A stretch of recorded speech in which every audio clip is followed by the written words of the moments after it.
I've been making a film about female mental illness issues, and I've been looking at some of the research that I've collected, and we're talking about, let me see here, 1995. This one's gender and psychiatric disability rehabilitation support centres. That's 2000. Here we go, the Young Women's Pilot Outreach Project, July 1993. Now, the reason why I've been collecting these things is because with female policy, including government policy, there's been, since 1990 when I first started in the sector, there's been a lot of reinventing the wheel. And we have a research report here that says one thing, and then 3 years later, we have another research project that says exactly the same thing. At Bendigo Yes. Hospital, when I went in there, the place was just chaotic, and there were both sexes, all age groups. But what I did observe was this poor old lady who was just quietly rocking to herself in a corner, and this young fellow who can't have been more than 15 or 16, absolutely persecuting her and dancing around, prodding her, and she was just totally disoriented and terribly upset.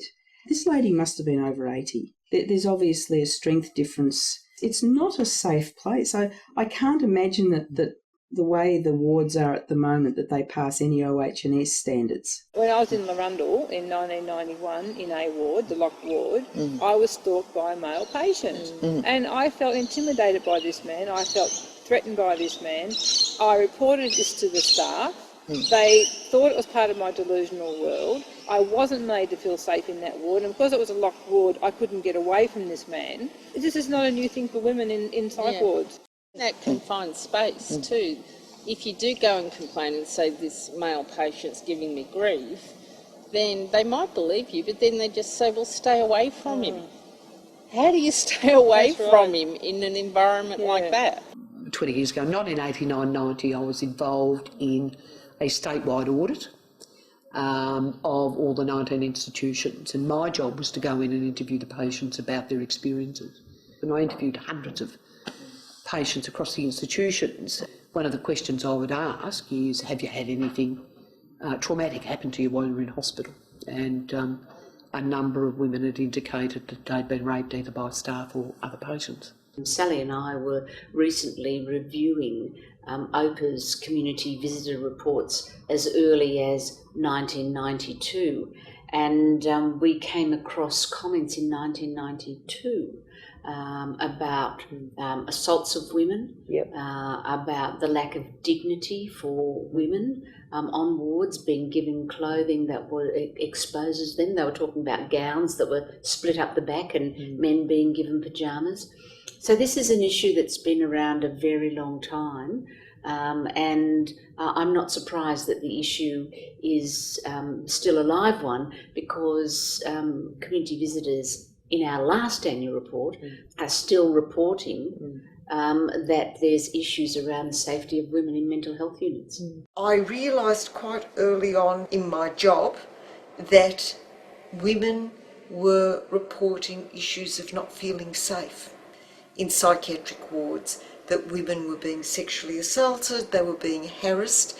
So, for instance, in 1993, I was asked to represent a woman who took a claim against the Department of Health regarding her sexual assault in a psychiatric inpatient facility by a male nurse.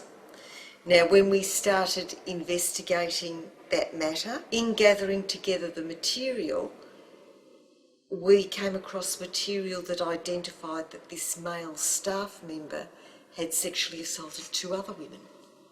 It's all staff members, male or female, having sexual relationship with a person with impaired mental functioning is a crime under the Crimes Act. It's unlawful. It's clearly a problem. Yesterday I was at work. I mentioned to a bloke down there, I said, I'm filming tomorrow, we're going to be filming a group of men discussing the issues around single-sex wards, because when people are admitted, they're quite vulnerable. They might lose their inhibitions. And he said, oh yeah, I had a mate who was a drunk, and he'd voluntarily get himself committed because it's the only place he could get sex, because he knew that in there the women would be more open than they would if they were in their right mind. Yeah, well, I was almost hesitant to tell Sue that story, and as soon as I did tell it to her today, she told me a very, very similar story about another bloke she knew who did exactly the same thing, but he was actually diagnosed with a mental illness. He wasn't an alcoholic, and she said that he'd masturbate in public in order to get committed, so then when he was in there, he could have sex. That's the problem now. A lot of predators around, if they're given the opportunity, they will predate. You don't want people getting into psych wards just to abuse people. Yeah. And I think that sort of shows that you need women-only wards.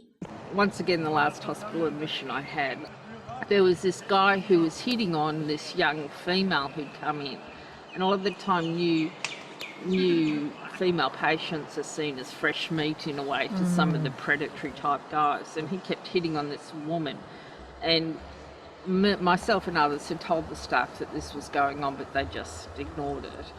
And so I told him, I said, leave her alone, she's vulnerable, leave her alone, stop doing that. And he got stuck into me verbally to start with and said, oh, you're just a big fat slut with men's balls. And that was horrible. It really got to me. But anyway, he kept on with this verbal abuse. And a male nurse was standing really close by and he didn't do anything. And then the guy was started to come across and said, I'm going to knock your block off, and was about to hit me.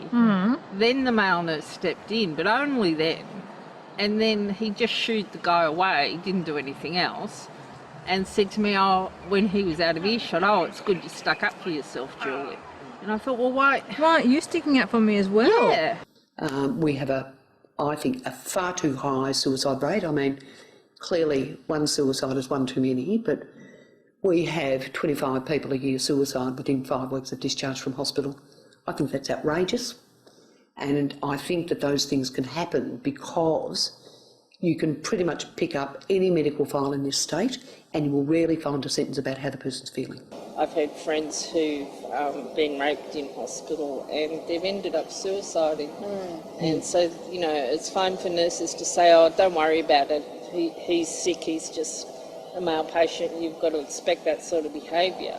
Well, no, we don't have to expect that sort of behaviour, and it can have tragic repercussions. I've heard of someone who was raped in Murrundle in A ward, and they always claimed they were raped, and her friends always said to her, why didn't you tell the staff that this happened? And she said, because they would never believe me. She's since suicided. I think one of the things is that women with psych disabilities aren't believed. There was one case where one woman said staff nurse had sexually assaulted her, and she was ignored and not believed, until 5 other women gave the same story. It always shocks me how many people are willing to believe or to say that women would make up an allegation of sexual assault, because going through the system is harrowing. All too often that judgments are made by staff in the first instance that it was a person imagined it didn't happen, or we don't want to expose any of these problems to the wider world, so staff don't report it. When it is reported to police, we find again all too often the person is not believed. But if they are believed and it is taken to the next level, there's the concern about, will the person be reliable? Can they give consistent evidence in court? So all too often it doesn't get to court. And when it does get to court, we know how difficult it is for women to win cases of sexual assault. So the system is really stacked against a woman reporting, but particularly a woman with a disability or a mental illness. We've had a fair amount of feedback over periods of time that families are concerned that those environments don't feel safe, particularly if you think of young women who then would go to an adult ward. That can be more confronting for the family than the actual hospital experience and the experience of mental illness, is that they were suddenly on a ward with much, much older men and feeling not confident. It may have been the first time that young person had stayed away from home for an extended period. An awful lot of phone calls people generally are people from within the involuntary system. And one way or another, it's about them losing control. Losing control of where they can allowed to be because they can be forced into hospital, of what medicines go in their body. And certainly we've had a number of women who've had either direct assault issues or just bloody uncomfortable about having forced into a place with 12 to 20 guys who are, by definition, not in best control of themselves. Like I say, I think a lot of parts of your life are taken out of your control, and who you associate with should be something that you do have some control of day by day. I think the other thing that's really important that we haven't spoken about yet is also the fact that about 70%, 70 or 80% of the women, as you know, who are in the units have experienced previous sexual abuse. Yes. And then who are confronted with often quite aggressive men. I mean, men rape and bash women all the time in general society, so why wouldn't it happen in a psych ward? It's just that in a psych ward there's got better access to bashing to being violent towards women because they're a contained cohort. I think part of it too is that for men in the community, they're given a more powerful standing in their culture, how they're brought up in environment than women. They get put in a psychiatric unit, they lose that. The staff are down on them. And they lose, a lot of the time in the psychiatric hospital, you get treated like you're a child, really, which can be hard for anyone to swallow. But for the men, they then pass that on to the next rank down, which is the women in the ward. So there's such an abundance of evidence of abuse towards women in environments, to their feelings of oppression, to their feelings of not feeling safe, at a very fundamental, personal level. Men can be subject to assault, they can, be fearful of assault in detention and psychiatric services, but it is nowhere near as prevalent for them as it is for women, and you've got to prioritise. They're not all sex crazy, hardened, rough men that are going to do you in. There's some really gentle guys within the mental health networks, but if they stick up for female patients, they either get ostracised or they get into fights and they get beaten up. So then they decide, okay, I'm not going to get involved in this. I don't subscribe to the view that perpetrators of abuse are only from one gender, but I think the ultimate objective should be to provide a safe and caring environment for people who are forced to endure unwanted medical treatment, whatever that might look like. And we're mentally ill as well. We don't go around sexually assaulting people, sexually harassing people. And it's, the fact that it is a male-specific thing is indicative of this larger culture, because mentally ill women, sometimes do, but to a much lesser extent than men, do assault or harass other inpatients. But the fact that it's a male thing is so, and that it often gets excused as, oh, they're sick too, There is no excuse for violence against women, and the state of a person's mental health is not an excuse to exploit, assault, physically or sexually assault another person. And the service providers have a duty of care for the individuals in their service, and that is to ensure that they maintain at all times a safe environment. And you cannot use a person's ill health as an excuse to sweep the assaulted women under the carpet. When I was in hospital, there was a woman with a thick European accent, and she was wandering around the ward going, he raped me, and so everyone got to hear. I went to the nursing staff and I said, look, I'm worried about this, it makes her a target. Anyway, we're in the recreation room, and the bloke walks in, and he turns to this woman and he exposes himself, and she went catatonic. And then I got told, he's sick. Yeah. They say he's unwell too, as though that excuses his behaviour. I find that one, the idea that he is unwell too, therefore you have to put up with his behaviour and feel threatened by it when you're trying to get better get your mental health better by being in a place that's supposed to make you safe and cared for. It's so counterintuitive and it's counterproductive.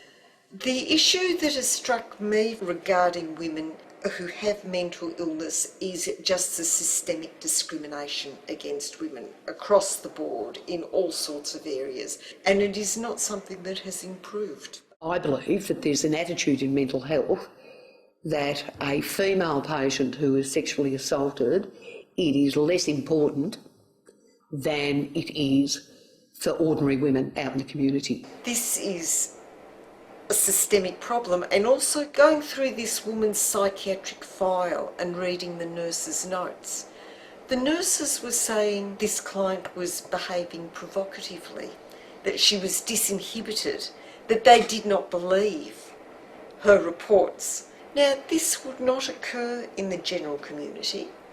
You know, there was a report on the 7:30 report about exactly the depth and nature of the sexual assaults taking place in the psychiatric system, and it was just like, if this were happening in an oncology ward, there wouldn't be the same complacency. But there is this, I think, unconscious attitude that they don't matter as much, or that it has less of an impact. It's dreadful, the horrible situation, and of course then women, if they complain, are frequently put into high dependency units or the intensive care units, and they are more vulnerable there. And I mean, what we see appallingly is community visitors report cases where a woman might report sexual assault and she's then put in seclusion, punished, and people will argue, services will argue, well, that's the only space we had where we could ensure her safety. So in the absence of women-only services, women continue to be punished and confined and restrained when they report incidents of sexual assault and sexual abuse.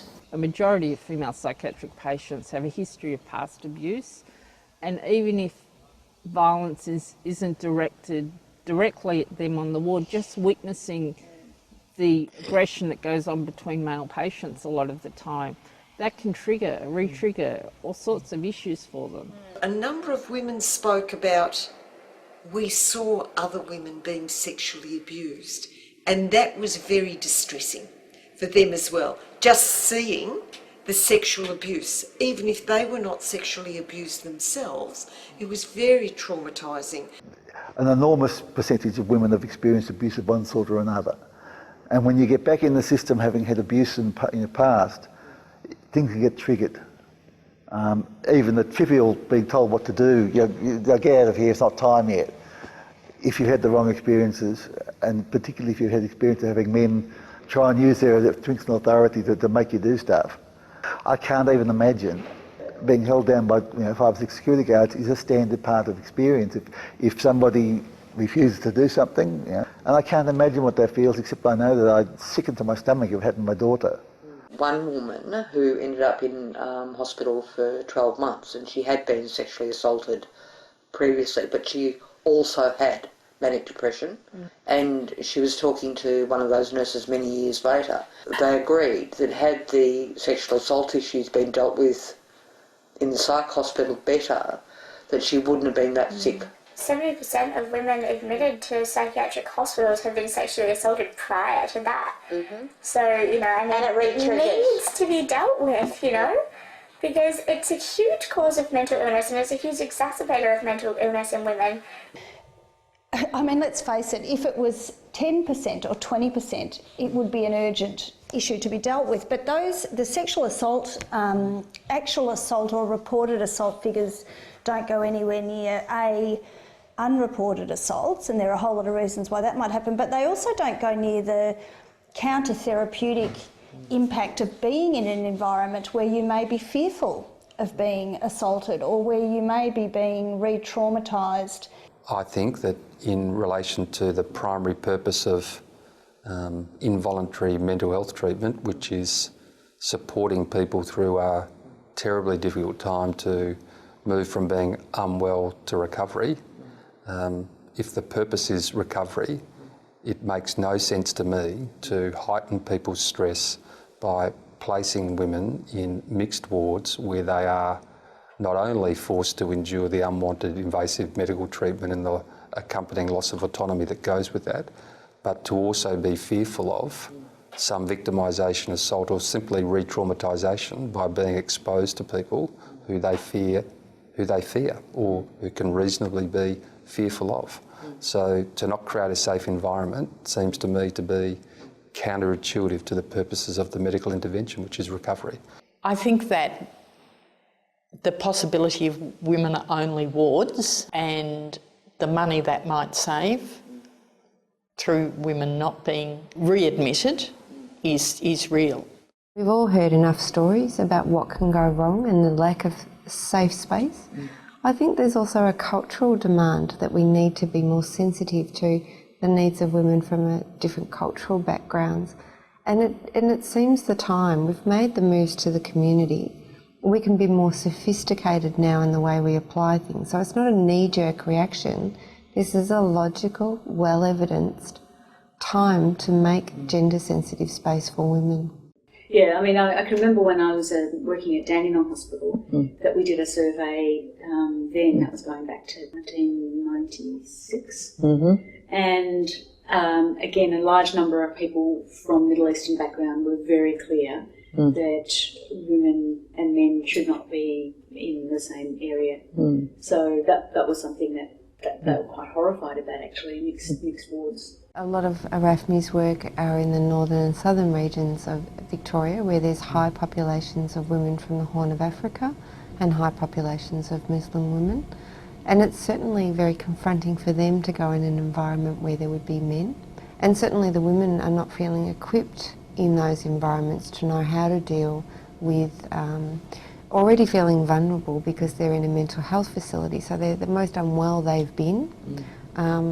They're feeling vulnerable, and then they also have to contend with a range of behaviours from other people, including men, that don't respect their personal space and privacy and beliefs around separation between men and women. We actually had a situation in my last hospital admission. There was a Muslim woman in there, and she had to share bathroom facilities with male patients. And she felt she couldn't use the bathroom facilities, and so she just urinated on the couch where she was sitting because she was too scared to actually move and go anywhere. And she mustn't have felt confident approaching the staff and saying, I need separate facilities. I mean, it should be standard practice that the staff realise these things. And then, to my horror, later in that woman's admission, she was given ECT. And she wore one of the headscarves. And when she'd come back from ECT, her headscarf, she'd come back in a wheelchair and her headscarf would be off her head. And she'd be still a bit out of it, and she'd desperately be feeling around her head, trying to adjust her headscarf that wasn't even there anymore. And so she was very distressed because this was a mixed ward and there were males there, and she felt she was not appropriately dressed. So there was no sensitivity towards her ethnic requirements by the staff. When they gave her ECT, they should have known what her needs were. It just is another highlight of why the mix of male and female in one ward can be such an issue, and especially for cold patients.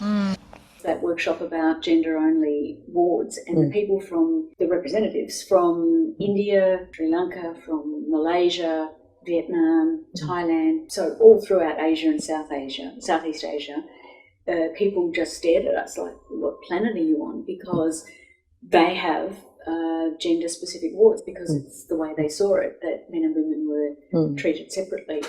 And when we start talking about guidelines to help with promoting gender sensitivity and all this sort of stuff, they just look at us like, you don't do guidelines and policies, you just separate the men and women. The other thing, even later on, visiting you at Royal Melbourne Hospital, now we have the physically frail mixing with the mentally frail. Now, that's not fair to either of them, but particularly not to the physical frail. And I think, What sort of a society are we? How much do we really care when we let this happen? There is a huge intersection between mentally ill women and sex workers, and there's a huge intersection between mentally ill women and women who use drugs or alcohol, and mentally ill women who are Indigenous or who are queer or who are otherwise minorities. I've had terrible homophobic experiences from both staff and patients.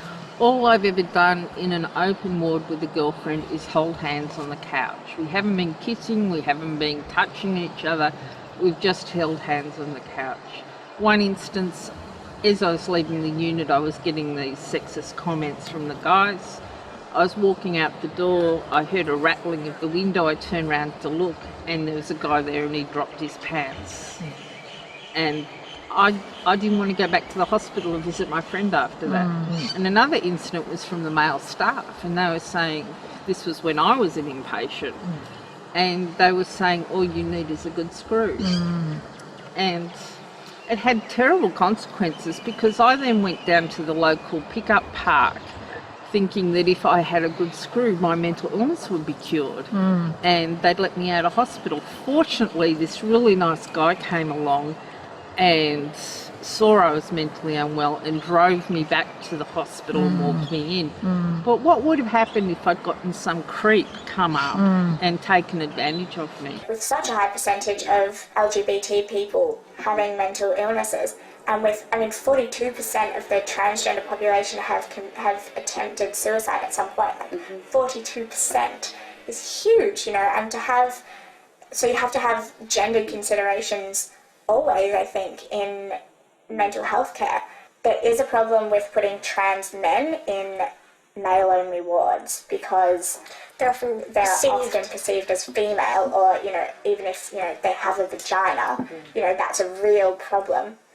Both trans women are even more at risk of being assaulted in a mixed-sex ward, or a male ward especially, than they are anywhere else. So I think if you identify as a woman, you should absolutely be put in a women's ward. And also the fact that the more marginalised you are, the more likely you are to be assaulted, and even in an environment like a mental health ward.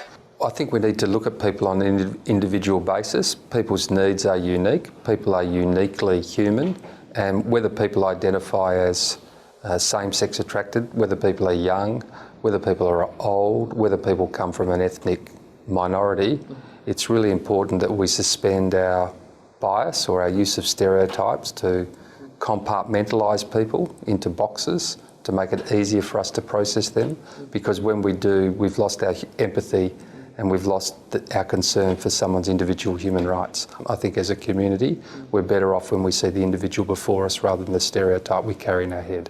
What it really means is we've got to be able to look at the individual. Gender is part of the individual, but we've got to look at all the individual aspects when we're trying to provide a program of care for people with mental illness. The knowledge that there are drugs that can make people violent and things, and people are coming in with, it's another incentive to make sure that patients who are likely to cause harm to others are kept away from patients who are prone to harm being caused to them, like young women or women who have mental illnesses and things, which is who you're going to find in a mental health ward. The general public see that as mental or mental illness, and it's in fact not. I mean, this is actual intoxication with a substance. It may or may not set off something else. It may or may not set off schizophrenia or some other like bipolar disorder, but it's a separate issue. And the problem is that at the moment being lumped in, the issue's being lumped in with all mental illness, but people are also being lumped in together. And we do have a problem. I mean, this is a very difficult group of patients to manage, because they can be very violent and they can be difficult to contain, but they're not the patients that mental health systems are set up to really work with. And of course, when you've got the male-female situation and you've got somebody who's a big, burly, physically aggressive and threatening man who's speeded up on ice, then he's a real risk and threat to women in an inpatient setting, he's also a risk and threat to male patients also and staff. The current area mental health services we have are like mini pressure cookers a lot of the time, with all these really acutely unwell people in them. And I think some of the nurses actually feel threatened about coming out onto the unit, and if they do confront a male that's behaving inappropriately, that they themselves will be at risk. I think the point is, though, this is not new. It's been going on forever and ever and ever. And that's why we need the separate female wards, because then females can be unwell within their parameters and males can be unwell within theirs. But if we're separate, they don't have that interaction with, especially when people become a bit disinhibited or sexually aggressive. If you've got separate units, then that's no longer an issue. From my own experience, I think there'll be some blokes who'd be more comfortable in a men-only ward as well. It's just that when you are feeling like your best, I think it sometimes helps to simplify things. When you're trying to build yourself up again, you need things as simple as possible. So you don't need like work or bills or whatever.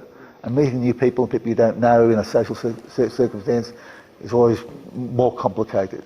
It has been suggested that maybe some men in the psych wards could have problems with women as well, and that would definitely be the case. There's a lot of men who've had relationship difficulties or break up and they may have got ill because of that.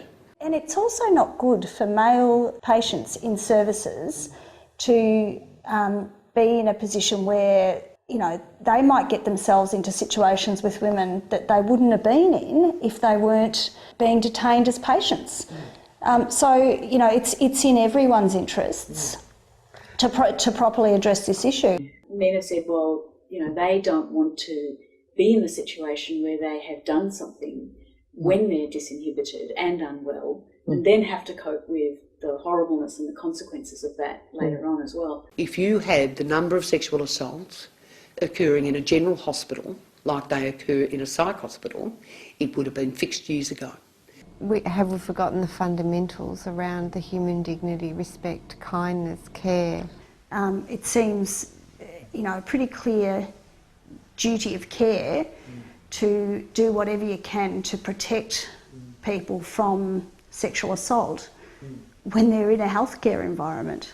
That duty of care, I think, well, it is the key argument that, you know, you can't have people who are under the care of the public government domain and have women run at a risk. This is where people are supposed to be rehabilitated. You know, surely they need peace and tranquility and to be protected from each other. So as a taxpayer, I would be happy to pay whatever it takes for people to be in the right atmosphere so that they can truly recover. We've talked about lots of things today that need fixing, but I would certainly start with women's only wards, and then I'd have a look at age groups, because I'm sure then you'd find some poor sad old men being persecuted by late teenage young men. People are in there because they are not able at that point in time to make informed choices for themselves. So it's a matter of making sure people have a right to a safe and healing environment. And some women say they're okay within mixed gender areas, particularly during the day. What they want are safe areas of a night time. What they want are staff to be on the wards, out of the fishbowl, onto the wards, engaging with them. They want to be able to lock their rooms. They want to have a space where they can go to be on their own and not in a mixed gender environment. Both women only and mixed wards have some sense. I think there could be people for whom a mixed environment at a particular stage of their wellness is helpful. I'd certainly say that nobody can understand what it's like to use psych services unless they've been there, but they can decide to be more or less sympathetic to the issues. Often they think that mental health issues won't affect them, it just affects this small subgroup of mentally ill people. It's something people can see, people identify with. Maybe my daughter, my sister, whoever might end up in hospital, and heavens, I wouldn't want this to happen to her. It'd be great if we could get the politicians, bureaucrats, and other people in the NGO sector and those who have influence over policy and funding to do exactly that, to put themselves in the position of being a consumer on an inpatient unit as a female, or thinking, if they are male, thinking about their mums or their daughters or their sisters or their aunts or a friend or a wife. What would they really want for that particular woman in their life to improve her mental health and to get her back on her feet? And one of the things would be is female-only wards, female-only areas that are real places of healing. I think there are two things required to reduce the incidence of abuse for female inpatients in psych wards: female-only psych wards and mandatory incident reporting that's taken seriously as a quality assurance check on the way the service is actually running. The fundamental problem, which is women are getting sexually assaulted in psychiatric care. So that needs to stop. Obviously gendered wards, female-specific wards is one way to do that. But on a practical level, let's think about the level of psychiatric care that we have, and the quality. And obviously the quality is very much degraded by the fact that the wards are crowded. We need more wards. We need more day programs. We need more funding. And obviously the government's just cut the mental health care plan down to 10 sessions maximum per year, which is outrageous. That's less than one session with a psychologist a month. How is anyone, living in a community with a mental illness supposed to cope?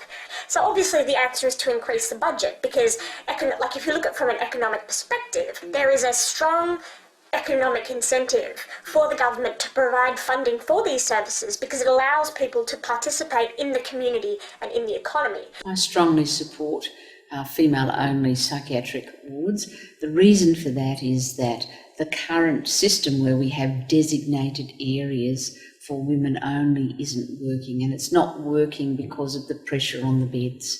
And that means that whenever there's a need for a bed, even if it's in a women-only area, then the pressure means that that might be given to a man. So we cannot guarantee there are women-only areas and that they remain women-only areas. So I think we do need women-only wards. We will only achieve that with extra funding being put into the system to enable this to happen. So yes, we do support the campaign, and we do see a real need every day in our work and our work with our partnership agencies around making more appropriate spaces for women. To make it safer and to make it more respectful for women. I mean, I think the business of pursuing women-only wards is absolutely vital. A society like Australia can't justify not providing female-only psychiatric services, and it's got to be a question of not if, but when. From a human rights perspective and from a common decency perspective, we think women should be entitled to receive and expect treatment without fear of victimisation, sexual assault or re-traumatisation, and we don't see that that can be delivered without women-only psych wards. And Victoria Legal Aid and I fully support the inpatient campaign to reinstate female-only psych wards. It's the right thing to do. I mean, I just hope that somewhere in our system we can find the enlightenment to start protecting women. It's not rocket science. No. It shouldn't be that hard. And it used to be called asylum when we were put in hospital, and now it's not asylum, it's a hellhole that people have to endure or come out re-traumatised and even more unwell. If, God forbid, my daughter went to a psych hospital, I'd absolutely want her to be in a women's ward or a women-only hospital. If we don't pay attention to women's mental health, then everyone loses, because this is everyone's mother, daughter, sister, wife, and it's about the future of the next generation as well. Do you think that female-only wards should be reinstated? Yes, I do think female-only wards should be reinstated. And why?